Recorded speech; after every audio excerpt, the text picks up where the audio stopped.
Merci pour vos prières. Merci pour votre soutien. C'est très très important la prière des saints. C'est très très important la prière.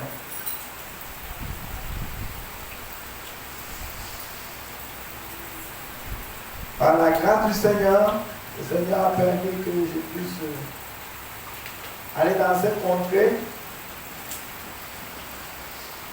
J'ai vu des choses. J'ai expérimenté des choses.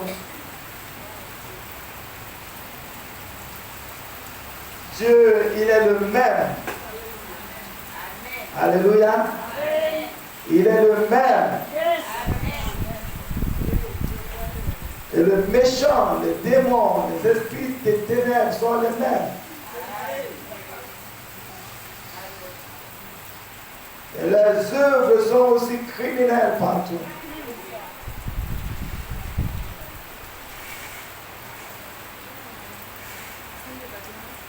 Nous avons un ministère international.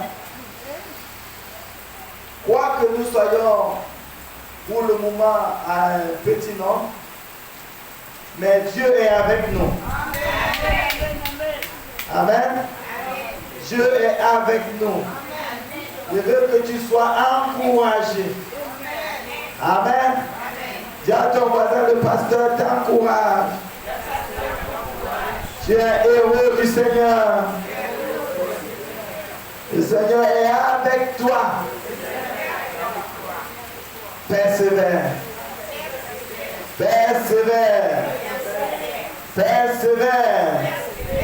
Alléluia. Pour bâtir une maison à plusieurs niveaux, on prend beaucoup de temps pour la fondation. Et quand on fait la fondation, on va en bas. Tu dis que mais normalement on doit aller en haut, puisque ce sont les maisons en étage qu'on veut construire. Mais d'où vient qu'on va en bas?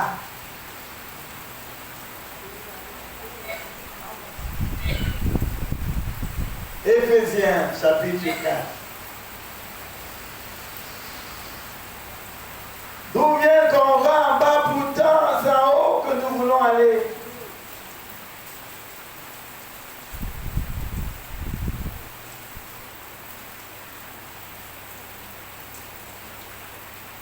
Éphésiens chapitre 4. Et nous lisons à partir du verset 5. Il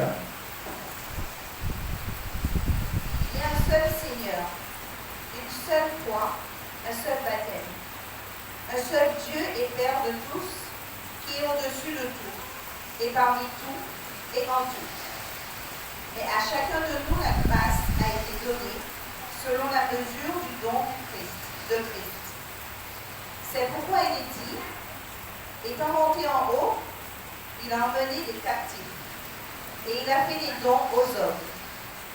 Or, que signifie il est monté, sinon qu'il est aussi descendu dans les régions inférieures de la terre? Celui qui est descendu, c'est le même qui est monté au-dessus de tous les cieux, afin de remplir toutes choses. Amen. Amen. Amen. Or, que signifie il est monté, sinon qu'il est aussi comment? Descendu dans les régions inférieures de la terre. Celui qui est descendu, c'est le même qui est monté au-dessus de tous les cieux, afin de remplir toutes choses. Celui qui est descendu, c'est le même qui est monté. Est-ce que tu es déjà descendu? Si tu es descendu, ce n'est pas quelqu'un d'autre qui va monter à ta place. Le même qui est descendu, c'est le même qui va monter. Alléluia. Celui qui est descendu, c'est le même qui est descendu dans les régions inférieures de la terre.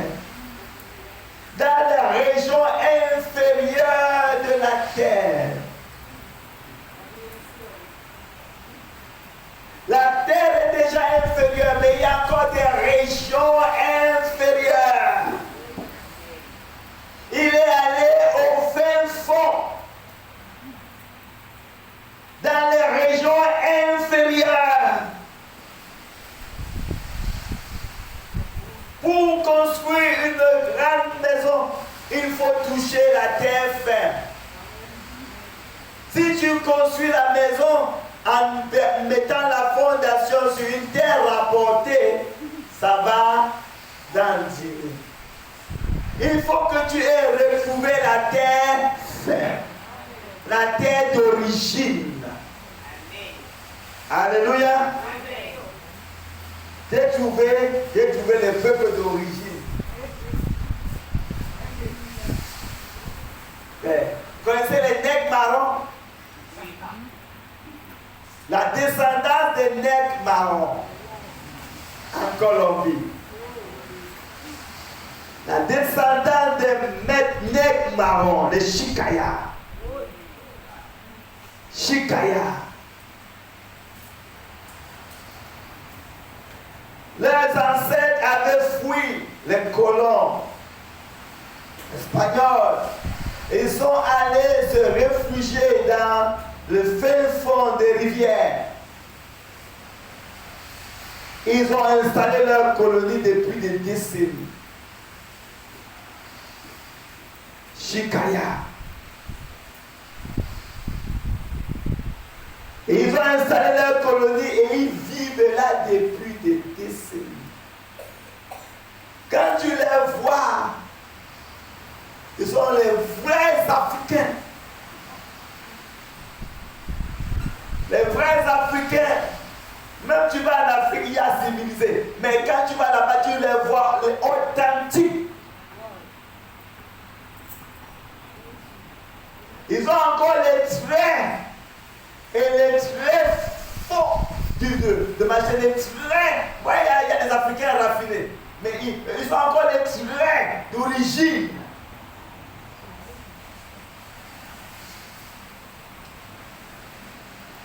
Avec des grâces particulières. Avec une simplicité.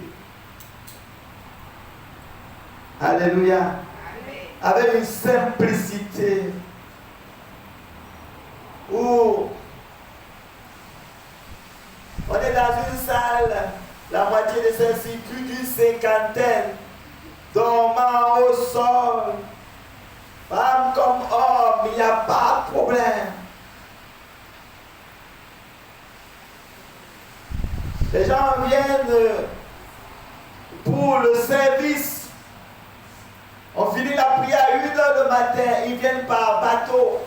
Il n'y a pas une autre voie. On circule par pirogue, des canoës.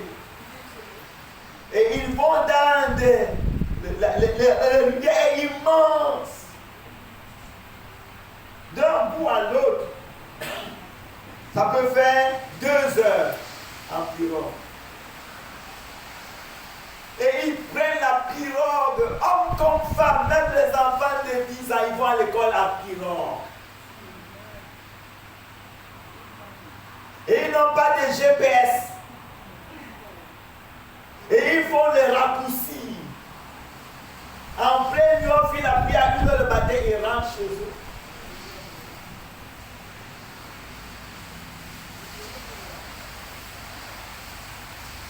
Il n'y a pas de poisson plus frais que là-bas. Tu manges le poisson, tu sens la fraîcheur. Il n'y a pas de réseau, de téléphone, d'internet.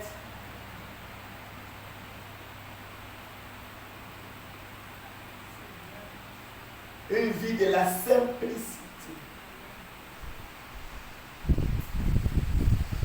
De la simplicité. Dans un village de près de 200 familles, tout le monde est chrétien. Il n'y a même pas d'église catholique, chrétienne ni du nouveau.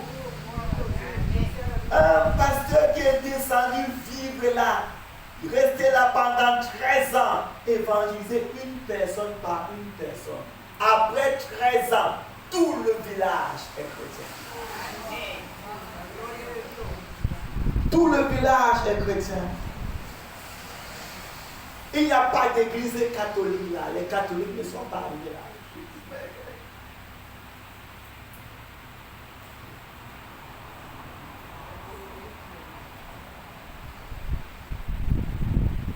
Les seuls combats qu'ils ont, ce sont les paramilitaires qui veulent imposer leur rythme en Colombie et rendre la Colombie un lieu de cartel de la drogue. Et ils fuient, ils vont se réfugier dans ce village. Ils leur demandent les impôts. Et merci pour vos prières parce que Dieu permettait qu'on arrive là le lendemain du jour où ils sont venus.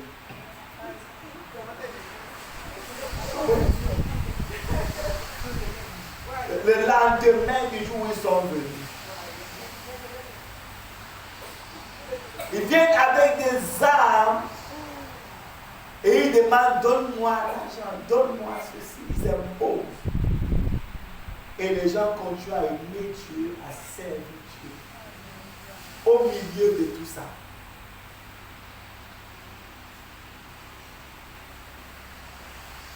La cartel de la drogue, c'est là où ils se cachent dans ce village. Et ils ont mis leurs enseignes. J'ai pris quelques photos, mais il n'est même pas permis de prendre des photos.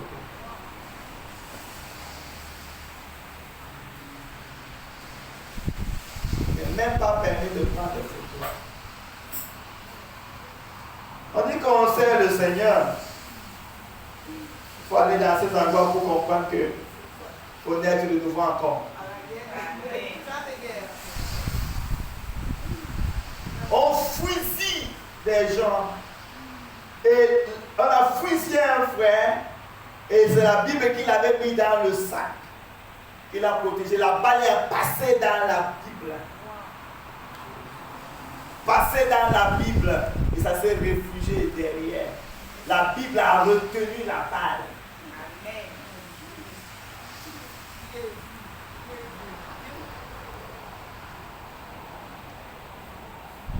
Il y a tellement d'histoires pour ces quelques jours.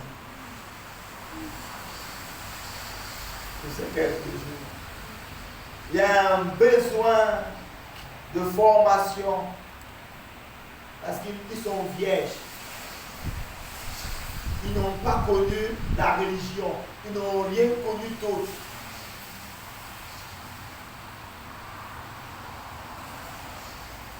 Quand Dieu les enseigne, ils ont une soif. Tu leur donnes un document, ils pensent que c'est la Bible. Ils ont besoin de la parole de Dieu, de la formation. Et d'autres sont là, ils sont prêts à être formés pour être envoyés dans d'autres villages les plus profonds.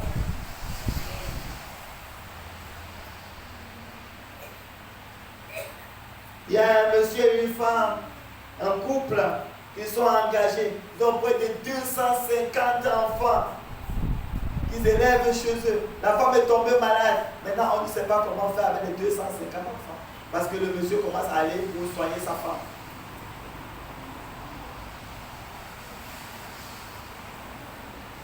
Les enfants sont laissés. Tu viens là, on te donne même un autre enfant cadeau. Tu peux partir avec. Et ces enfants qui ne sont pas entretenus, les gens de la drogue les récupèrent. Les gens du cartel des paramilitaires les récupèrent pour les enrôler.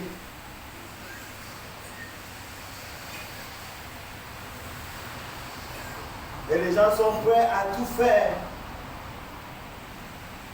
pour de l'argent.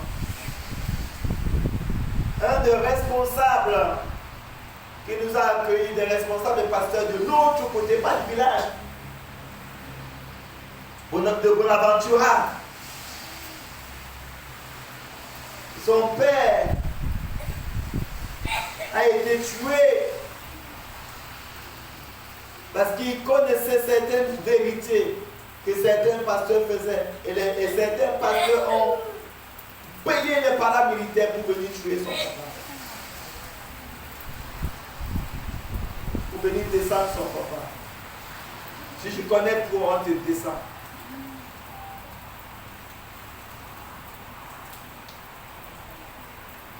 Ce n'est pas permis que deux hommes soient sur une moto.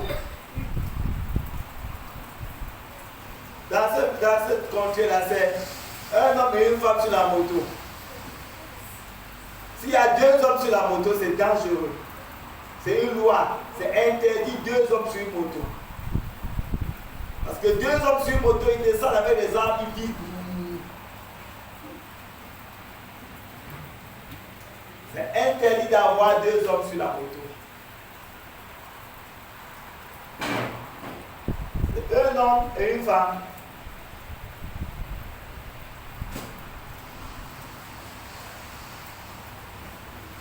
Nous disons que nous servons le Seigneur, hein, mais c'est bien d'aller, de descendre avant de monter. Si tu veux expérimenter la montée, il faut descendre. Le même qui est monté, c'est celui qui est descendu. Pour que tu puisses monter, il faut apprendre à descendre. Jésus est monté au-dessus de tous les cieux parce qu'il est descendu dans les régions les plus inférieures de la terre. C'est là que tu ne penses pas à ta femme, tu ne penses pas à tes enfants, tu ne penses pas à ton argent à la banque, tu ne penses pas. C'est bien d'être dans ces missions-là. C'est là que tu penses à ta relation avec Dieu. Tu vas dans la pirogue en plein océan. Tu n'as pas de gilet, il n'y a rien. Il n'y a pas de gilet. Et les gens sont là. Il n'y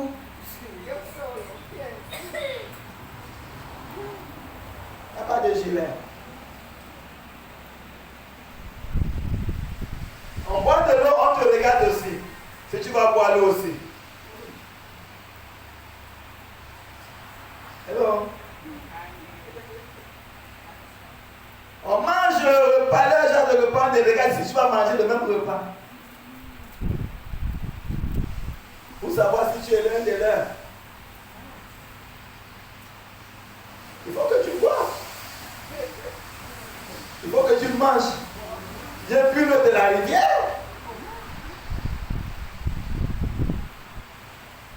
J'ai bu l'eau de la rivière.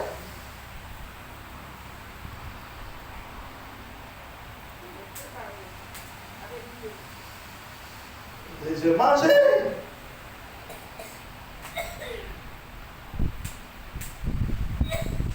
Il y a la queue de plus d'une cinquantaine de personnes pour aller à la toilette. Tu vas te laver à la rivière, tu retournes, tu t'habilles à la rivière, et les gens sont là. C'est naturel, tu te laves à la rivière, tu te poses à la rivière et puis tu t'habilles, tu te mets à la queue pour faire la toilette. Et c'est normal. Personne ne se plaint de personne. La joie de vivre. La joie.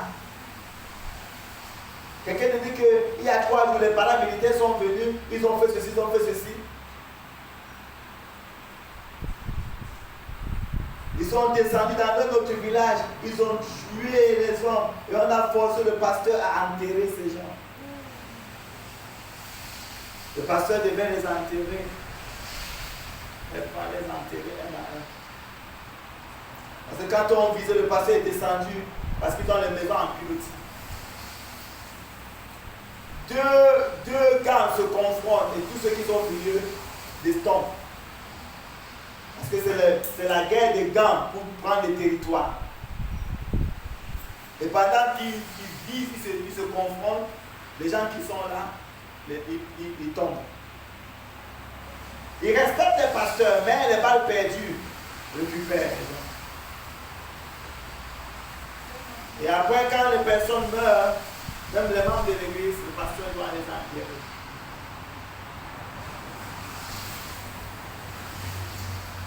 Et il te parle de ça avec sourire. Il te parle de ça comme ça.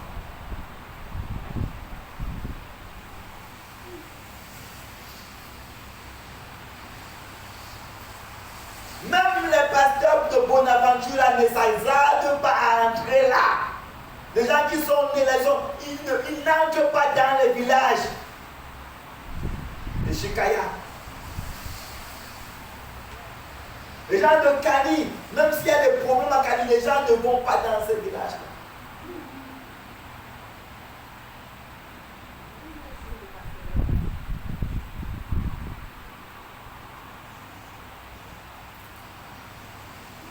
Le Seigneur nous a permis d'y aller parce que Dieu a donné un ministère international. Dieu a béni le ministère apostolique Feu du Réveil. Dieu nous a mandatés pour des temps comme celui-ci. C'est vrai que nous avons des apparences de faiblesse, mais nous avons une grande mission. Nous avons une grande mission. Et je veux bénir chacun de vous qui persévérez dans cette mission. Je veux bénir chacun de vous qui payez le prix pour que nous ne tombons pas, mais que nous continuions. Je veux bénir chacun de vous que malgré les difficultés, vous êtes là. Je veux bénir chacun de vous et tous ceux qui sont liés à vous, vos enfants, vos petits-enfants, que Dieu se souvienne de vous. Parce que vous êtes restés jusqu'à maintenant, nous sommes capables de faire ces choses et d'atteindre ces peuples qui ont désespérément besoin de Dieu. Parce que vous avez persévéré jusqu'à maintenant, nous pouvons continuer à aller dans le monde pour atteindre les autres de l'évangile de Jésus. Parce que vous avez encouragé le ministère, parce que vous avez tenu ferme, parce que vous avez continué malgré tous les mépris, les ridicules, les rejets. Vous avez continué, vous avez persévéré. C'est pourquoi nous pouvons aller à Shikaya. C'est pourquoi nous pouvons aller à Bonaventura. C'est pourquoi nous pouvons aller à Cali. C'est pourquoi nous pouvons aller à Colombie. C'est pourquoi nous pouvons aller à New York. C'est pourquoi nous pouvons aller à Virginie. C'est pourquoi nous pouvons aller à Atlanta. C'est pourquoi nous pouvons aller à Dallas. Oui, c'est parce que vous avez persévéré que cela est aujourd'hui possible. Que ceux qui n'avaient pas entendu parler, entendent parler du salut, de l'œuvre du Seigneur. Si vous n'aviez pas persévéré, on ne pouvait pas atteindre ces gens. Que Dieu vous bénisse. Que l'Éternel des armées vous bénisse. Que le Créateur de l'univers vous bénisse. Que les œuvres de vos mains prospèrent. Que vos enfants soient bénis. Quiconque s'attaque à vous tombe. Quiconque se lève contre vous soit écrasé. Quiconque se dresse contre vous, qu'il soit écrasé. Que l'Éternel défende votre cause. Qu'il parle en votre faveur. Qu'il ouvre une porte en votre faveur que personne ne pourra fermer. Que l'Éternel combatte vos combats. Qu'il vous mette de l'âge. Que sa bonne pluie tombe sur vous. Que vous soyez arrosés. Qu'il pourvoie vos besoins dans les temps de famine. Qu'il ouvre pour vous son bon trésor. Et que votre couple demande. Que la santé divine soit votre portion. Que 1000 tombent à votre côté, 10 000 à votre droite. Que les flèches qui volent l'après-midi ne vous atteignent jamais. Que l'épidémie, la pandémie soit éloignée de vous et de tous ceux qui sont liés à vous. Que vous soyez dans la paix, la paix, la paix, la paix. Que la paix de Dieu qui surpasse toute intelligence garde vos cœurs et vos pensées en Jésus-Christ. Que la grâce de notre Dieu, l'amour du Père, la communion du Saint-Esprit demeure avec vous et que vous portez beaucoup de fruits et les fruits qui vont demeurer. Que Dieu vous bénisse.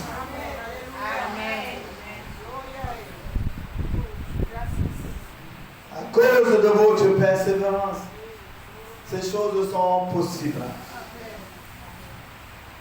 Si quelqu'un se réjouit à Kashikaya, ce n'est pas parce que je suis allé là, c'est parce que vous avez tenu.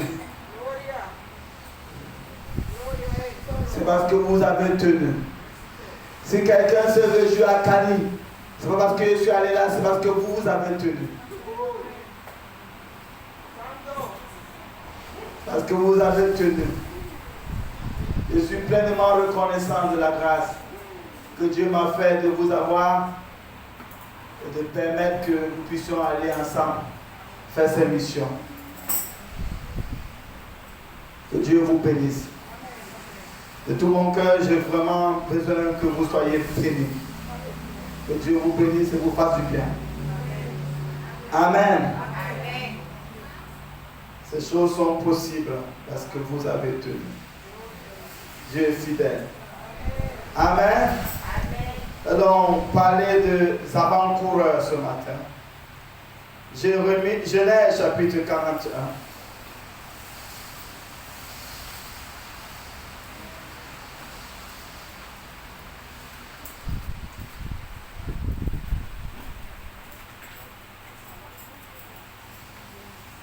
Genèse chapitre 41, on commence à partir du verset 1er. Au bout de 2 ans, Pharaon eut un songe. Voici, il se tenait près du fleuve. Et voici 7 vaches belles à voir et grasses de chair montèrent hors du fleuve et se mirent à paître dans la prairie.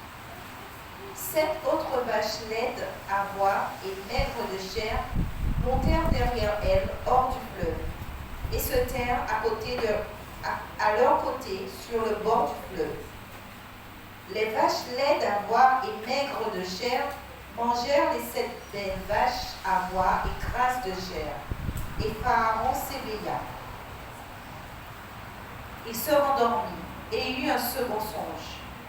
Voici 7 épis gras et beaux montèrent sur une même tige, et 7 épis maigres et brûlés par le vent d'Orient poussèrent après eux.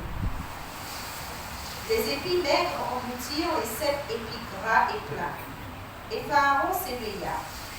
Voilà le songe. Le matin, Pharaon eut l'esprit agité, et il fit appeler tous les magiciens et tous les sages de l'Égypte. Il leur raconta ses songes, mais personne ne put les expliquer à Pharaon. Alors, le chef des échansons prit la parole et dit à Pharaon: je vais rappeler aujourd'hui le souverain de ma faute. Pharaon s'était irrité contre ses serviteurs et il m'avait fait mettre en prison dans la maison du chef des gardes, moi et le chef des panetiers. Nous eûmes l'un et l'autre un songe dans une même nuit, et chacun de nous reçut une explication en rapport avec le songe qu'il avait eu. Il y avait là avec nous un jeune hébreu, esclave du chef des gardes. Nous lui racontâmes nos songes et il nous les expliqua. Verset 13. Les choses sont arrivées selon l'explication qu'il nous avait donnée. Pharaon ne m'établit pas dans ma charge, et il fit pendre le chef des panetiers. Pharaon fit appeler Joseph. On le fit sortir en acte de prison. Il se rasa, changea de vêtements et se rendit vers Pharaon. Pharaon dit à Joseph: j'ai eu un songe, personne ne peut l'expliquer, et j'ai appris que tu expliques un songe après l'avoir entendu. Joseph répondit à Pharaon en disant: ce n'est pas moi, c'est Dieu qui donnera une réponse favorable à Pharaon. Pharaon dit alors à Joseph: dans mon songe, voici je me tenais sur le bord du fleuve, et voici 7 vaches grasses de chair et belles d'apparence montèrent hors du fleuve, et se mirent à paître dans la prairie. 7 autres vaches montèrent derrière elles, maigres, fort laides d'apparence et décharnées. Et j'en ai point vu d'aussi laides dans tout le pays d'Égypte. Les vaches décharnées et laides mangèrent les 7 premières vaches qui étaient grasses. Elles les engloutirent dans leur ventre, sans qu'on s'aperçût qu'elles y fussent entrées. Et leur apparence était laide comme auparavant, et je m'éveillai. Verset 22. Je vis encore en songe 7 épis pleins et beaux, qui montèrent sur une même tige, et 7 épis vides, maigres, brûlés par le vent d'Orient, poussèrent après eux. Les épis maigres engloutirent les 7 beaux épis. Je l'ai dit aux magiciens, mais personne ne m'a donné l'explication. Joseph dit à Pharaon, ce qu'a songé Pharaon est une seule chose. Dieu a fait connaître à Pharaon ce qu'il va faire. Les 7 vaches belles sont 7 années, et les 7 épis beaux sont 7 années. C'est un seul songe. Les 7 vaches décharnées et laides qui montaient derrière les premières sont 7 années, et les 7 épis vides, brûlés par le vent d'Orient, seront 7 années de famine. Ainsi, comme je viens de le dire à Pharaon, Dieu a fait connaître à Pharaon ce qu'il va faire. Voici, il y aura 7 années de grande abondance.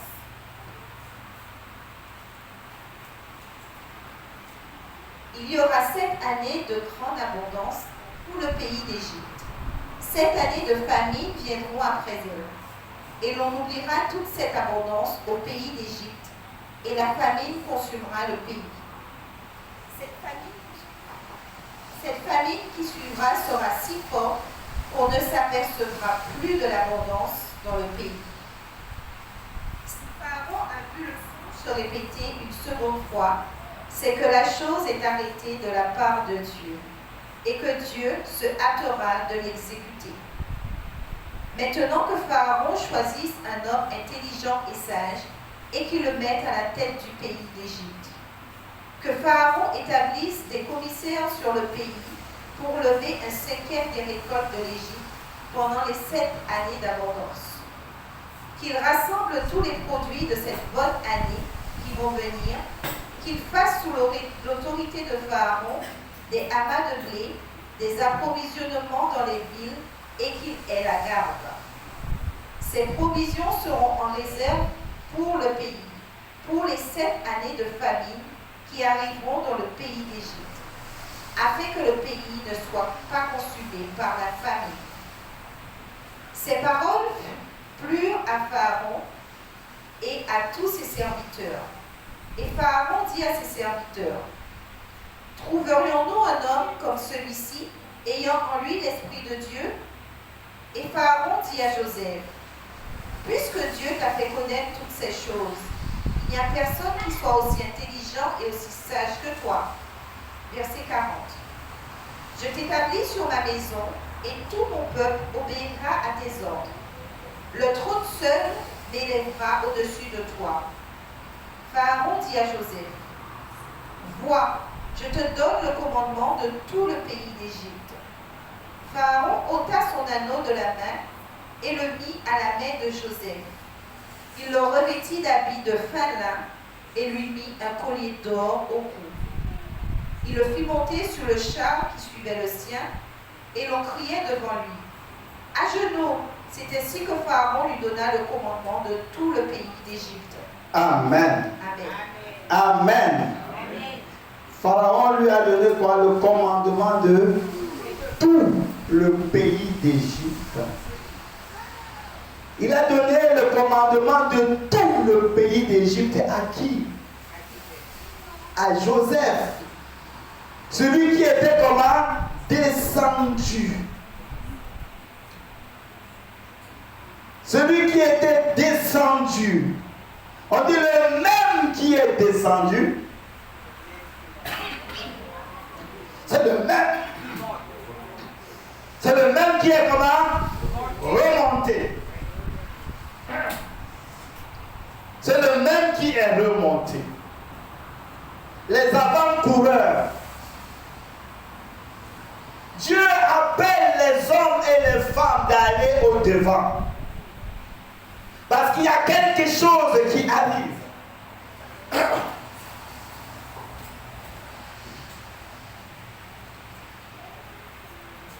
Dieu a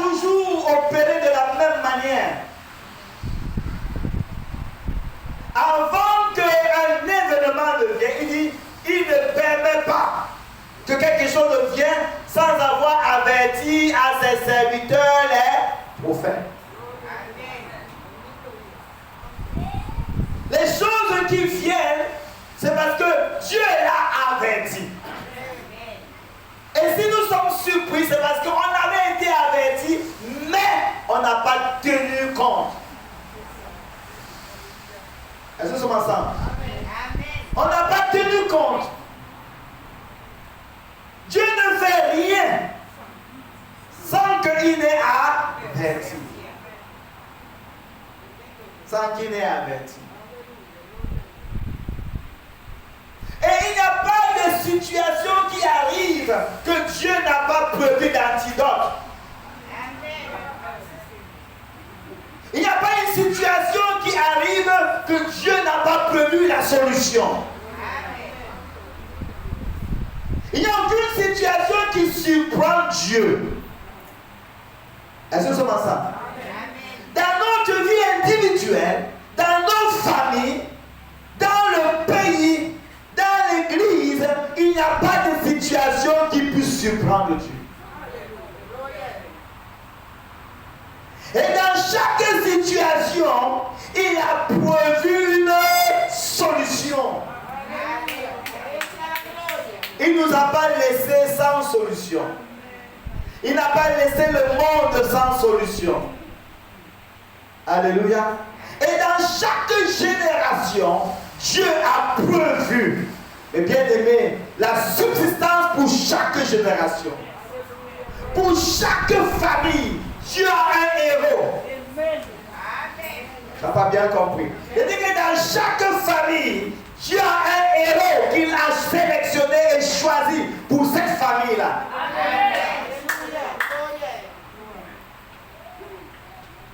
Pour chaque génération, Dieu a quelqu'un qu'il a choisi. Dans chaque ministère, il y a quelqu'un que Dieu a choisi. Il y a un choix de Dieu. Et bien aimé. Les situations arrivent et ça perdure et ça fait comme si il n'y a pas d'issue parce que le héros, pour résoudre ce problème, est soit ignorant, soit mal compris. Est-ce que quelqu'un veut moi? Dans le livre d'Apocalypse, la Bible dit que ceux qui se disent apôtres qui ne le sont pas, Dieu les a trouvés menteurs. Ça veut dire qu'on a mis des personnes qui ne sont pas aux endroits où ils ne devraient pas être. Et comme on a mis des personnes qui ne devraient pas être à certains endroits, ça fait que la solution tarde. Est-ce que nous sommes ensemble? S'il y a quelqu'un au pouvoir qui ne devrait pas être là, il y aura confusion.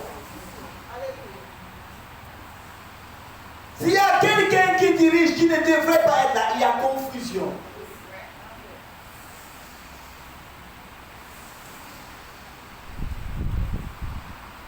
Dans des familles, on a les aînés, mais on a aussi le choix de Dieu. Tu peux être un aîné dans ta famille, mais tu n'es pas le choix de Dieu. Dans la famille de David, il y avait Eliab qui était l'aîné, mais il n'était pas le choix de Dieu.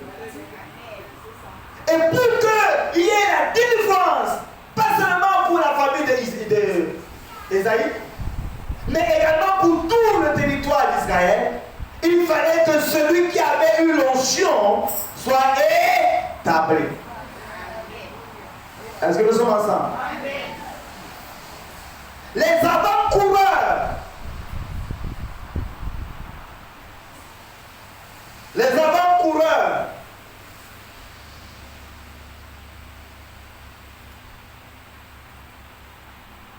Dans Samuel chapitre 18, on va revenir dans Genèse. 2 Samuel chapitre 18, On va lire à partir du verset 23.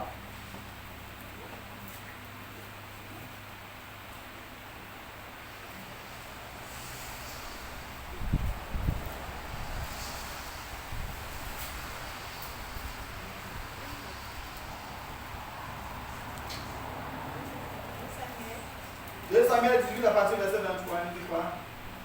Quoi qu'il arrive, je veux courir, reprit Ashima. Et Joab lui dit, cours. Ashima courut par le chemin de la plaine et... Lis à partir du verset 20, voilà.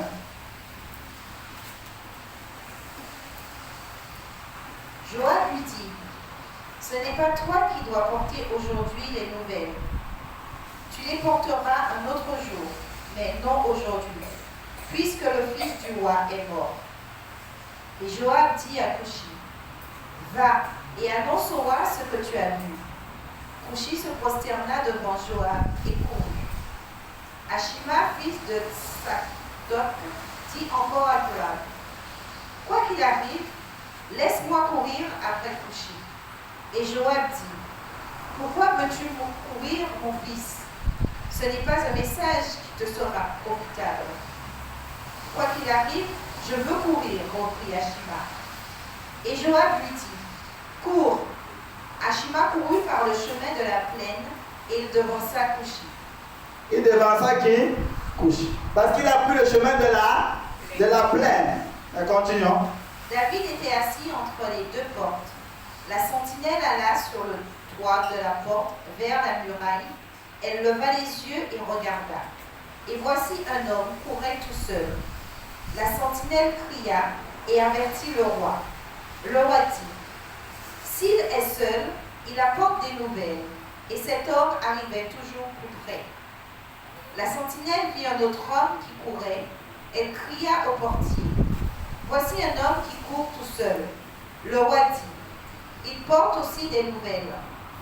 La sentinelle dit, la manière de courir du premier me paraît celle d'Ashima, fils de Tsadok. Et le roi dit, c'est un homme de bien, et il apporte de bonnes nouvelles. Ashima cria et dit au roi, tout va bien. Il se prosterna devant le roi, la face contre terre, et dit, béni soit l'Éternel ton Dieu, qui a livré les hommes qui levaient la main contre le roi mon Seigneur. Le roi dit, le jeune Absalom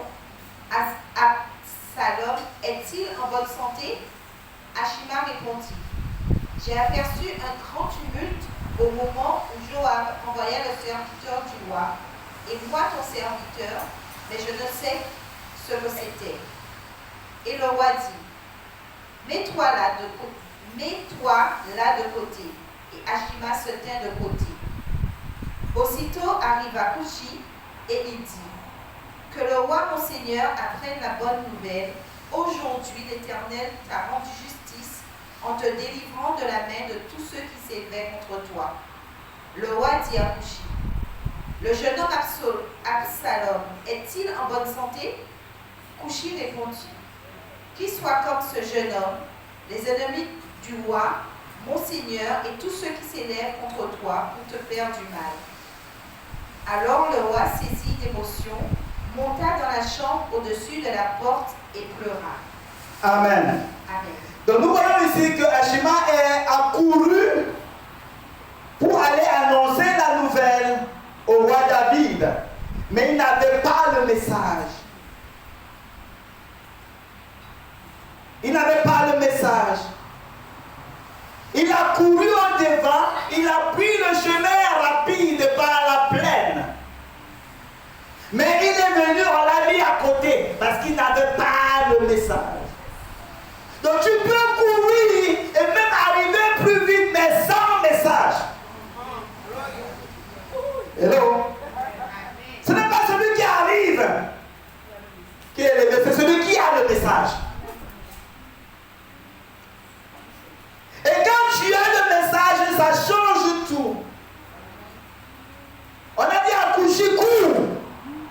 Ashima a voulu courir. Parce qu'il voulait les privilèges. Donc parfois, on veut être précurseur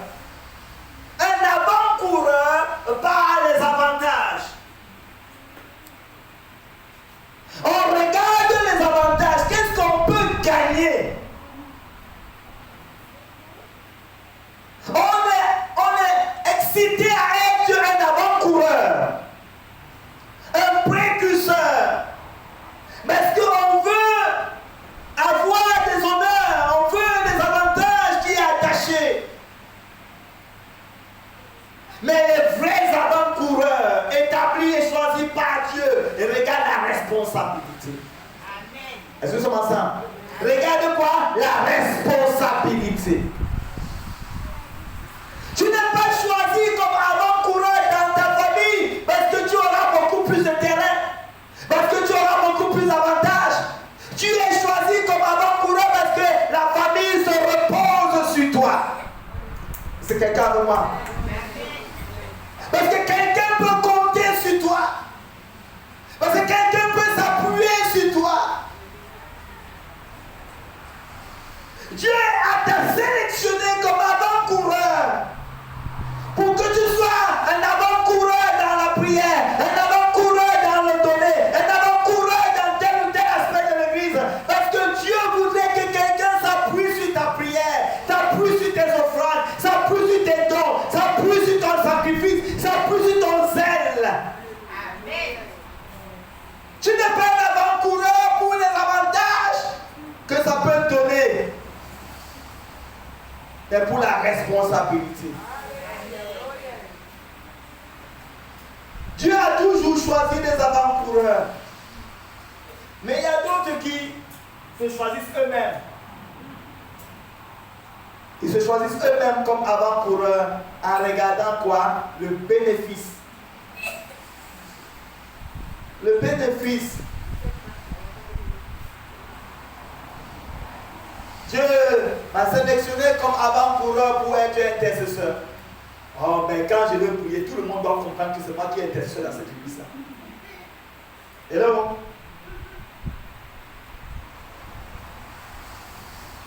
Non, ce n'est pas pour ça. C'est parce que l'église s'attend à ta prière.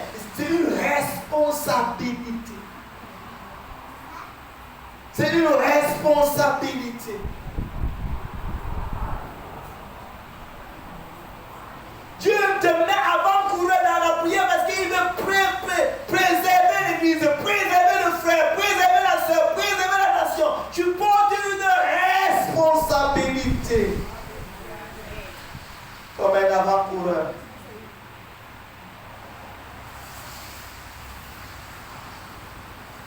Alléluia. Quelqu'un peut dire, je peux avancer parce qu'il y a quelqu'un qui prie pour moi. Il y a un avant-coureur qui est devant pour prier pour moi. Alléluia. Pour porter la vision. Pour faire ceci. Je peux continuer. Parce qu'il y a quelqu'un, un avant-coureur. Il y a un responsable de famille. Alléluia. Il y a un avant-coureur qui est devant. Je peux m'appuyer sur cette personne. Elle a la responsabilité. Les avant-coureurs portent la responsabilité. Ne regarde pas seulement le bénéfice.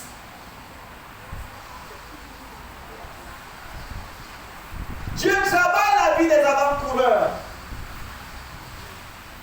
Les avant-coureurs, leur vie est parfois bizarre. Hello. Quand nous regardons la vie de Joseph, Dieu le préparait. Et selon la dimension d'avant-coureur que Dieu te prépare à faire, tu peux être un avant-coureur uniquement pour ton foyer. La préparation ne sera pas la même chose que la préparation pour quelqu'un qui est avant-coureur pour la famille. Voilà, la famille est plus élargie que le foyer. Après, il y a les avant-coureurs du quartier, les avant-coureurs de la commune, les avant-coureurs du département, les avant-coureurs de la nation, les avant-coureurs internationaux. Et selon le niveau d'avant-coureur, il y a des responsabilités. Et la préparation de ces avant-coureurs, bien aimé, est rude. La préparation de ces avant-coureurs, c'est rude.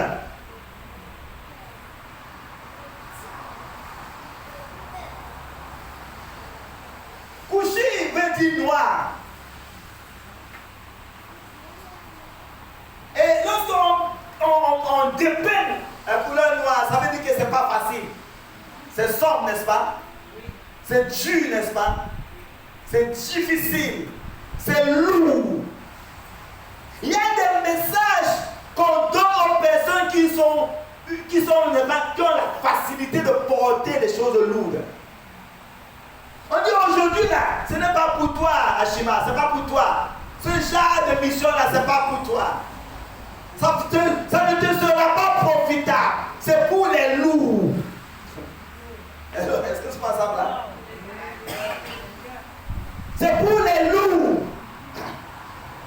Mais quand tu cherches seulement les avantages, tu peux te piéger, mes bien-aimés. C'est pas le tourisme. Hello? C'est du lourd. Ne te risque pas ta vie. Ne fais pas le faux zèle, le faux courage. C'est du lourd. Le ministère dans ce fin des temps, c'est du lourd. Est-ce que quelqu'un de moi là? Ça ne serait pas facile. Le ministère dans ce fin des temps, nous sommes en train d'aller à la fin des temps. C'est du lourd, c'est du costaud. C'est pas pour des lâches.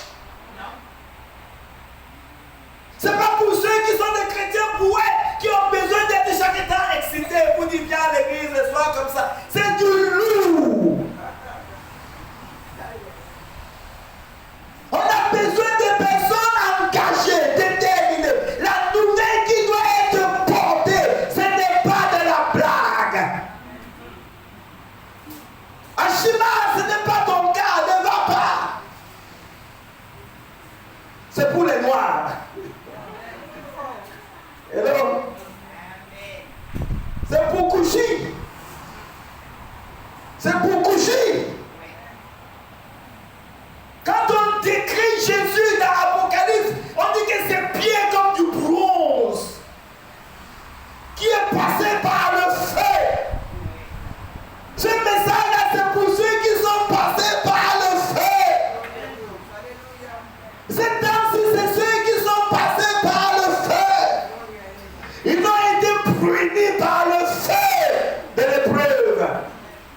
Ils ont été brûlés par le feu des difficultés. Ils ont été brûlés par le feu des défis et des challenges. Et Dieu a voulu que tu sois brûlé parce qu'il y avait un message important pour ces fins des temps. On ne donne pas ce genre de message à n'importe qui. Alléluia. Ce genre de message n'est pas donné à n'importe qui. Ce n'est pas donné aux lâches. Ce n'est pas donné aux potrons. Ce n'est pas donné aux fuyards. Ce n'est pas donné aux paresseux. Ce n'est pas donné à ceux qui craignent, aux craintifs. Est-ce que nous sommes ensemble? Les avant-coureurs de ces fins des temps doivent être costauds. Ils doivent passer par le feu. Coucher, c'est ton temps de courir. Coucher, tu vas aller donner le message. À chaque génération, il y a un peuple qui est envoyé. À chaque situation, il y a un peuple qui est envoyé. Dieu t'a propulsé pour un temps comme celui-ci. Et pour te préparer, il a voulu que tu sois brûlé comme ton maître. Jésus-Christ, dans l'Apocalypse, ses pieds sont brûlés. C'est brûlé. Est-ce que nous sommes ensemble? Ses pieds sont du bronze passés par le feu. Passés par le feu. Quand je suis allé en Virginie, la première nuit j'ai dormi en Virginie, les démons se sont manifestés pour dire que tu vas où? Mais bien aimé, c'est pas la blague. Peut-être tu te méprises, mais le monde des ténèbres, ça avec qui est qui? Je dors dans l'hôtel, je vois les démons qui disent tu vas où?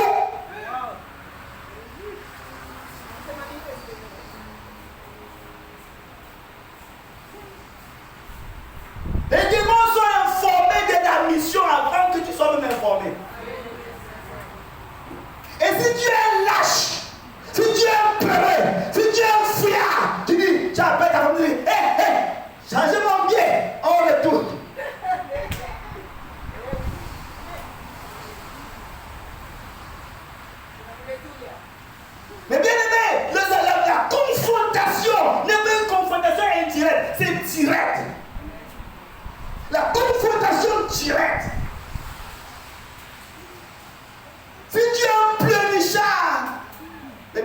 ne peux pas tenir. Jésus disait quelque chose de bien-aimé. Dans le livre de Luc.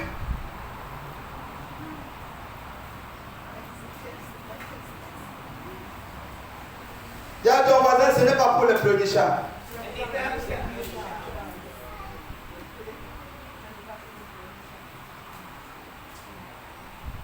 Le temps est venu.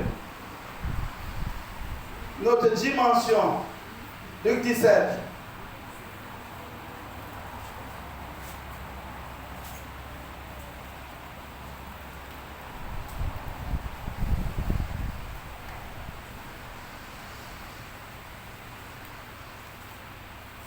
On dit à partir du verset 4. Et s'il a péché contre toi 7 fois dans un jour et que 7 fois il revienne à toi en disant « Je me repens », tu lui pardonneras. Les apôtres dirent au Seigneur « Augmente-nous la foi ». Et le Seigneur dit « Si vous aviez de la foi comme un grain de sénévé, vous diriez à ce sycomore « Déracine-toi et plante-toi dans la mer, et il vous obéirait. » Vous comprenez ça? L'évangile de ce fin des temps, ce n'est pas pour dire encore, il m'a fait ceci, il dit que s'il a péché contre toi 7 fois, il revient, tu lui pardonnes. Amen.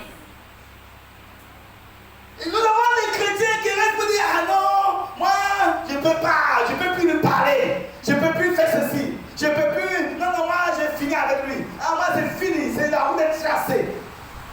Il dit que s'il a péché contre toi 7 fois, il revient, tu lui pardonnes.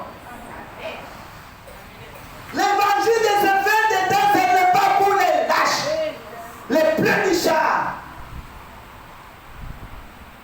Ton cœur doit apprendre à pardonner. Est-ce que nous sommes ensemble? Tous ces trucs de contact hyper tendu, hyper ceci, ça doit finir parce que notre cœur est libéré pour servir le Seigneur. L'évangile de la fin des temps, ce n'est pas pour les pleurnichards. Est-ce que quelqu'un veut moi? Dieu veut les avant-coureurs. Dieu veut les avant-coureurs. Luc chapitre 10, verset 4. Et Luc chapitre 22, verset 36. Luc 10, verset 4 nous dit « Ne portez ni bourse, ni sac, ni souliers, et ne saluez personne en chemin. » Voilà. Luc chapitre 22, verset 36 nous dit quoi?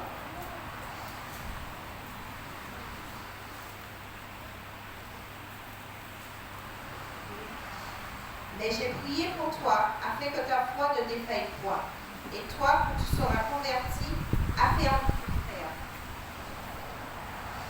Continue. Seigneur, lui dit Pierre, je suis prêt à aller avec toi, et en prison, et à la mort. Et Jésus dit, Pierre, je te le dis, le coq ne chantera pas aujourd'hui que tu n'aies nié 3 fois de me connaître. Et il leur dit encore, quand je vous ai envoyé sans bourse, sans sac et sans souliers, avez-vous manqué de quelque chose? Ils répondirent, de rien. Et il leur dit, maintenant au contraire que celui qui a une bourse la prenne, et que celui qui a un sac le prenne également, que celui qui n'a point d'épée vende son vêtement et achète une épée. Amen. C'est quelqu'un dit. Quelqu'un a compris ça? Il dit maintenant. Il dit quoi? Maintenant. Il dit avant. Jésus a commissionné les disciples 2 fois. La première fois, il a dit ne prenez ni bourse, ni sac, ni souliers. L'ouvrier mérite son salaire. Allez. Est-ce que quelqu'un de moi là? Il les a envoyés en disant allez, ils sont allés. Et quand ils allaient, on les a donné des bourses, on les a donné des sacs, on les a donné des souliers, on les a donné des vêtements. C'était un ministère coûte-coûte. C'était le ministère sucré. Et là, est-ce que quelqu'un veut moi?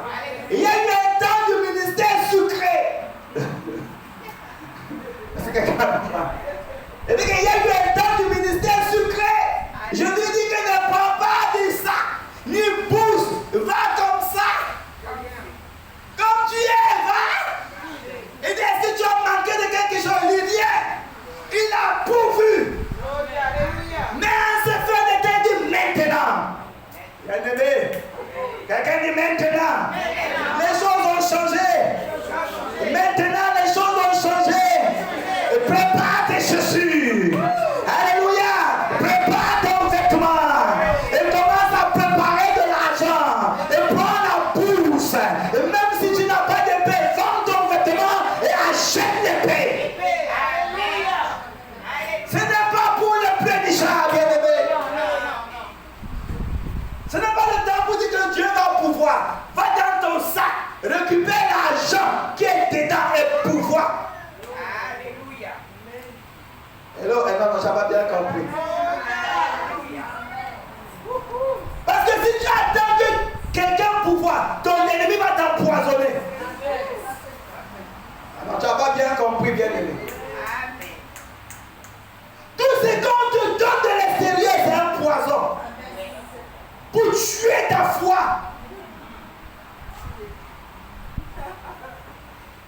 L'ennemi de nos âmes est dehors avec la provision du piège.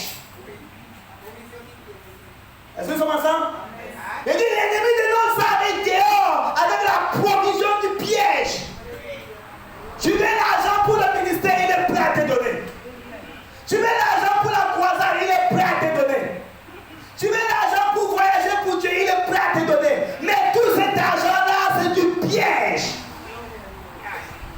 Et il est temps que les avant-coureurs puissent se préparer des provisions pour leurs yeux. Ne plus dire j'attends qu'on fasse ceci. Commence à fouiller dans ce que Dieu t'a donné. Même si tu as du vêtement, vends ce vêtement, achète l'épée. Les avant-coureurs de maintenant doivent regarder sur eux-mêmes. Non, tu n'as pas compris, tu n'as pas compris. Est-ce que quelqu'un veut moi là?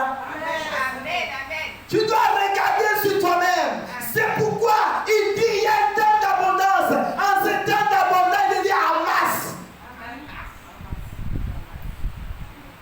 Hello? Il y a une ouverture, une parenthèse que Dieu ouvre. Et quand Dieu ouvre cette parenthèse-là, il te donne des privilèges. C'est pour des temps comme celui-ci. Il te donne des avantages. C'est pour des temps comme celui-ci. Il te donne des outils. C'est pour des temps comme celui-ci. Mais quand tu ne discernes pas, tu gaspilles. Il y aura toujours. Quand Jésus avait multiplié les pains, ils ont mangé. Ils ont jeté le reste. Ils ont dit, ah demain Jésus va multiplier encore. Il dit, ramassez les morceaux. Ramassez les morceaux. Pas du gaspillage. Dieu a envoyé un avant-coureur au devant. Joseph. Il a envoyé Joseph au devant. Parce qu'il y avait un canal par lequel le Messie viendrait. Il préparerait le canal du Messie. Il a envoyé parce que si il n'y avait pas d'avant-coureur, le canal du Messie devait périr. La famine devait les tuer. Hello? La famine devait les tuer. Il a envoyé un avant-coureur pour qu'ils voient ce que d'autres ne voient pas.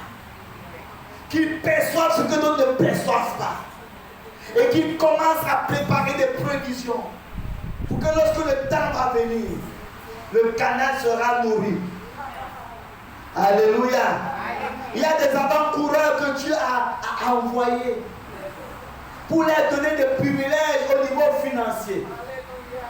Les donner des avantages au niveau des finances. Est-ce que carrément? Parfois Dieu te donne des finances, il te donne un 50 € qui tombe comme ça là. Tu penses que c'est seulement là-bas. Il te donne un avantage. Alléluia. Il donne un privilège. Tu vois, tu as une maison, tu as un virement qui vient comme ça. Tu as des clients qui viennent subitement te voir. Et tu as de l'argent qui rentre. Bien aimé, ce n'est pas un argent en verre. C'est pour les temps de famine à venir. Alléluia. Non, tu n'as pas compris. C'est pour les temps de famine à venir. Dieu nous a donné des temps de prière, de combat. Il y a un temps où tu n'arrives pas à prier, c'est les prières tiennes qui te sauvent aujourd'hui.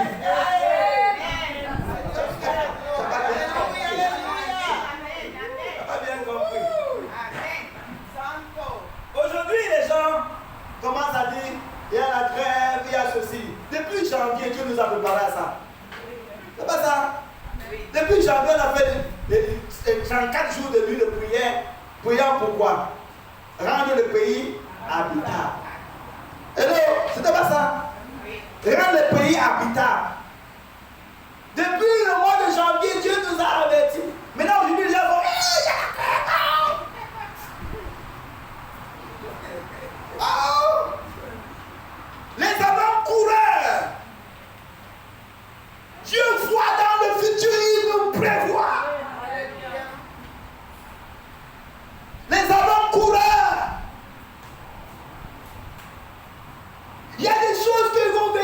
3 ans à venir. Dieu voyant cela, il te prépare maintenant. Et tu penses que là, tu es en train de faire un jeu. Mais il te prépare parce qu'il y a quelque chose qui arrive. Et quand tu es en train de te préparer, tu fais un peu de lâcheté. Tu penses que Dieu est là. C'est un temps perdu, non.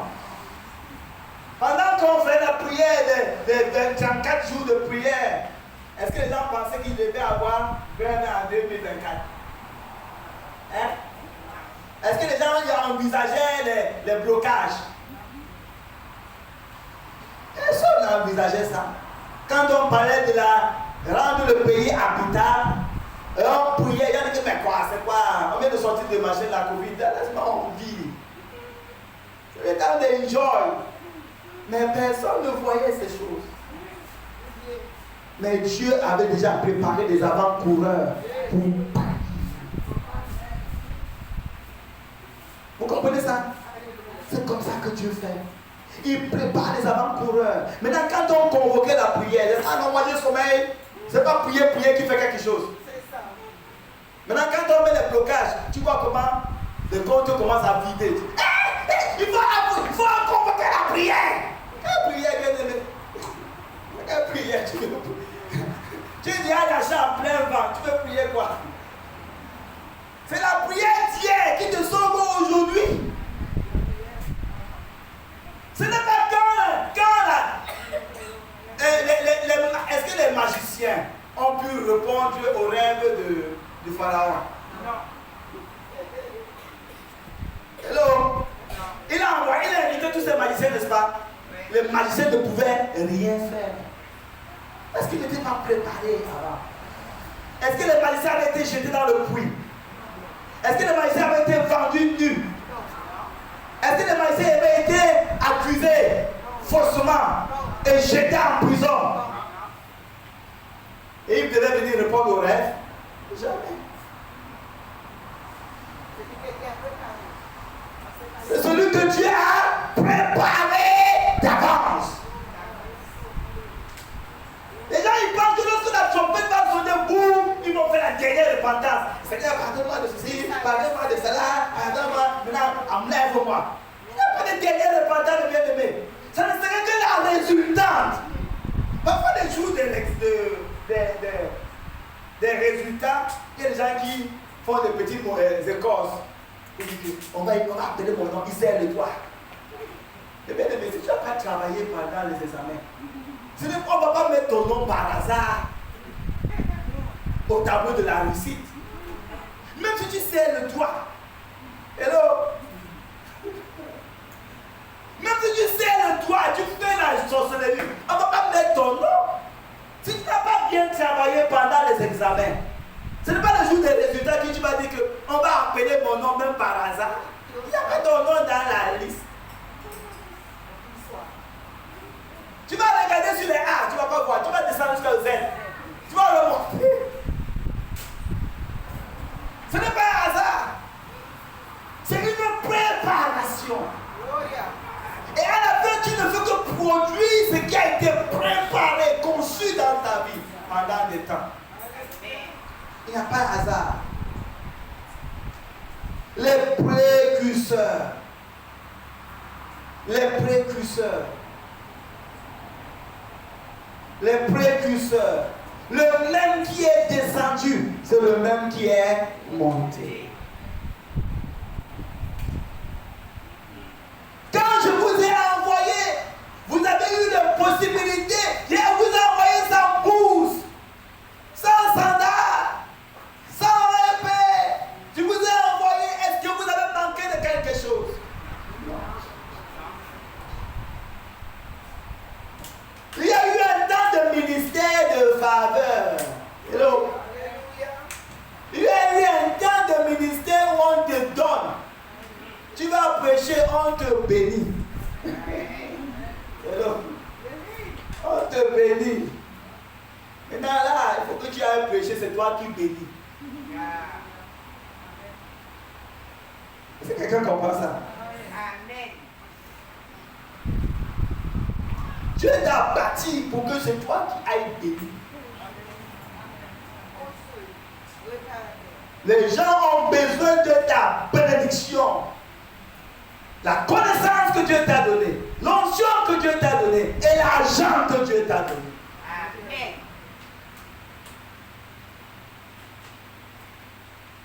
C'est ça le ministère de la fin des temps.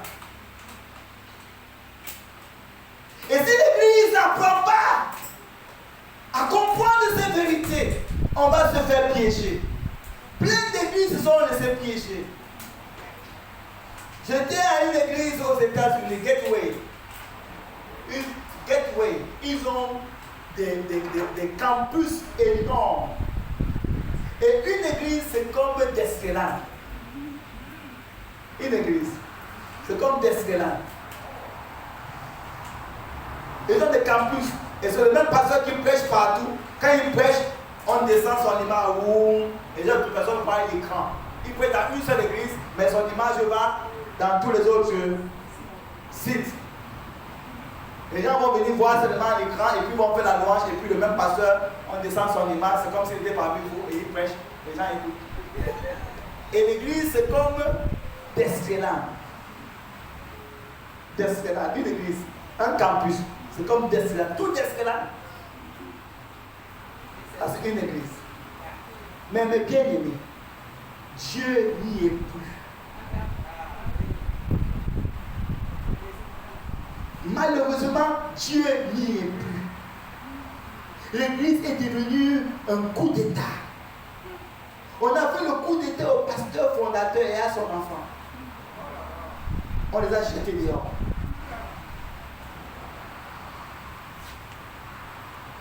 Parce que l'église est récupérée par les économistes. Ce n'est plus la vision qui mène l'église, c'est l'argent. C'est quelqu'un avec moi là? C'est l'argent, les hommes d'affaires qui mènent l'église. L'église est devenue une entreprise, c'est tout. On établit le pasteur, on lui dit ce qu'il doit prêcher, ce qu'il doit dire, ce qu'il ne doit pas dire. Il passe des interviews devant les anciens. Et dès qu'il commence à faire qu'on le met dehors, on recrute quelqu'un d'autre. L'église est tenue par le mammon. Et tout ce qui est là, comme amusement, c'est la louange qu'on utilise. Comme la galerie, la musique. La musique qu'on utilise pour maintenir les gens. Il n'y a plus de vie. Mais bien aimé, Dieu te donne des privilèges parfois de pouvoir avoir des temps de faveur pour que tu n'aies pas à dépendre des gens et vendre ton âme humaine. Alléluia. J'ai pas bien compris. Dieu te donne parfois des opportunités que tu aies des surplus financiers, matériels, parce qu'il sait ce qui arrive demain. Pour que demain tu n'aies pas à dépendre des autres au détriment de ton âme. Au détriment de ton âme. L'église peut devenir grande comme un hypermarché. Mais s'il n'y a plus Dieu, ce n'est plus l'église de Dieu. Dieu a envoyé des précurseurs pour que ces choses n'y arrivent pas. Mais les précurseurs ont été déclassés pour mettre autre. C'est comme ça que les hommes intelligents et sages qui craignent Dieu et ont l'esprit de Dieu ne sont plus à la tête. Et on a des pantins qui obéissent au doigt et à l'heure du diable. Est-ce que nous avons discerné le temps de notre visitation? Quand Dieu te choisit pour être un précurseur, c'est tellement important. Ouais, si tu ne joues pas ton rôle, quelqu'un d'autre viendra jouer, mais jouer mal. Dieu t'a choisi comme précurseur de ta famille. Si tu ne comprends pas que c'est la responsabilité, ce n'est pas un privilège, c'est une responsabilité. Ce n'est pas un moyen de t'enrichir, ce n'est pas un moyen de gonfler, de craser les autres.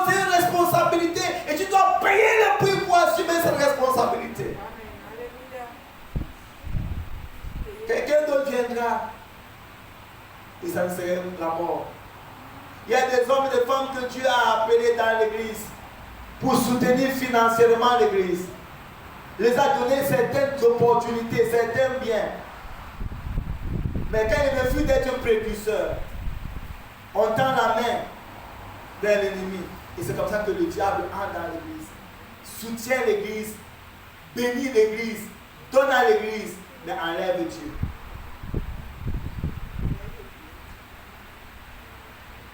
Parce que les précurseurs qui ont été envoyés au devant n'ont pas joué leur rôle. Les précurseurs qui ont été envoyés au devant de payer le prix dans la prière ont démissionné. Les précurseurs qui ont été envoyés au devant de payer le prix dans le donner, dans l'offre, dans les dons de libéralité ont démissionné. Les précurseurs qui ont été envoyés au devant pour soutenir, encourager, affermir ont démissionné. Et on se dit, où est Dieu? Pourquoi les choses se passent comme ça? Parce que parfois on a tué nos précurseurs. Les précurseurs ont démissionné.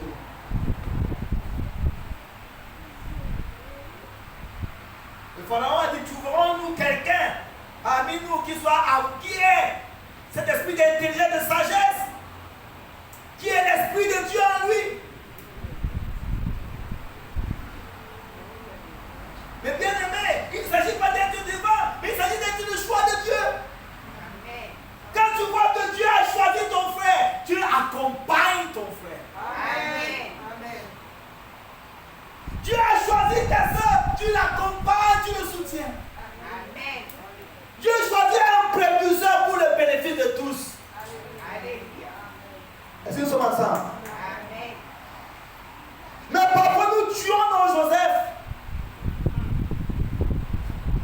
Nous tuons ceux que Dieu a envoyés comme précurseurs.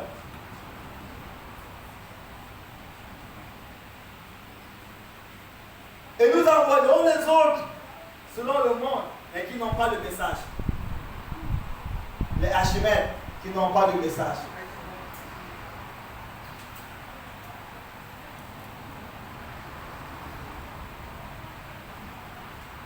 Il y a un temps pour envoyer sans pouce, sans chaussures, sans vêtements. Il y a un temps où il faut envoyer avec la pouce, avec les chaussures, avec les vêtements. Est-ce que quelqu'un est avec moi? Amen. Parce que si on envoie nos missionnaires sans bourse, sans chaussures, sans vêtements, ils vont emprunter chez l'ennemi. Et ça ne serait plus la mission de Dieu. Amen.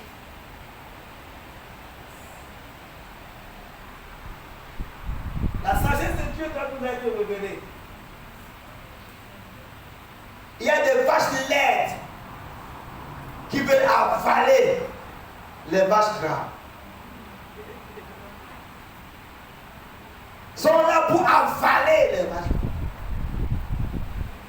Usons de sagesse pour que les vaches laides n'avalent pas les vaches. Est-ce que quelqu'un est avec moi? Amen. Usons de sagesse.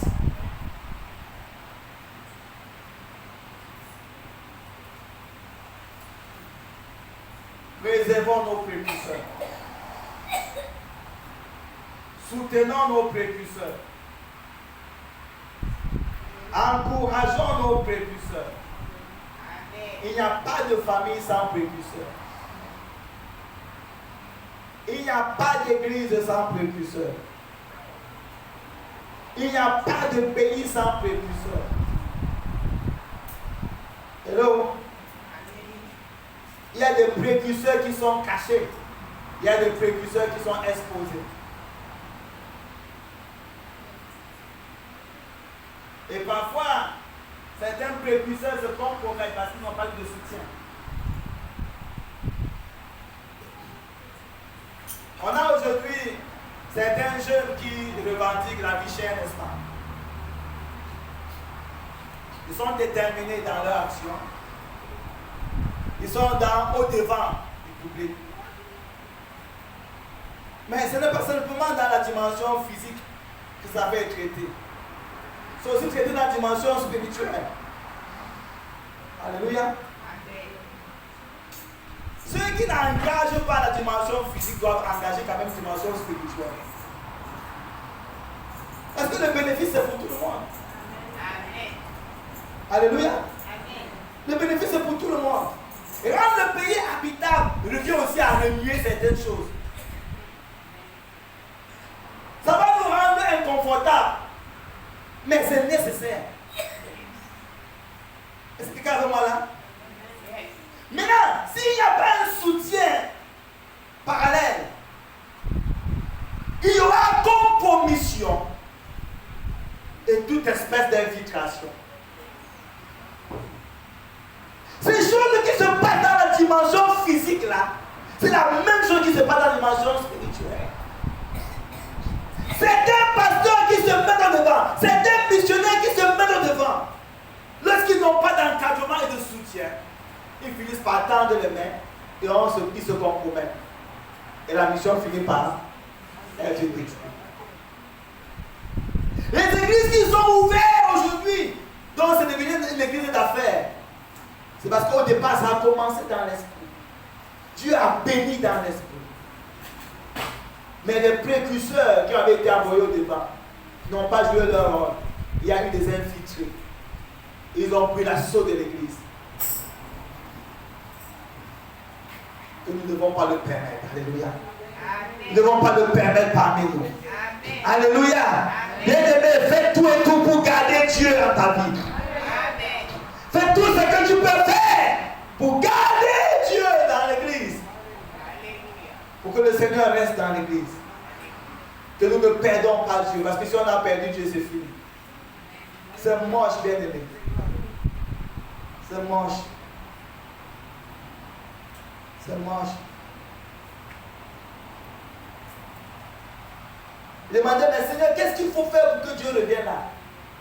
Ce qui est venu dans ma pensée, c'est tellement d'écraser tout. On ne bat pas Dieu dans nos belles constructions. Hello? On ne bat pas Dieu dans nos belles constructions. Une construction sans Dieu est vouée à la destruction. On a voulu épater Jésus pour dire que regarde notre temple. On a bâti ça pendant 46 ans. C'est beau, c'est joli. Il dit qu'il ne restera pas pierre sur pierre, qu'il ne sera détruit. Parce qu'on peut faire des choses pour penser épater Dieu. Mais Dieu n'est pas épaté par la création de la chair. Est-ce que quelqu'un veut moi? Allons construire avec Dieu. Et que Dieu nous garde notre cœur plus devant nous. Est-ce qu'on peut se lever?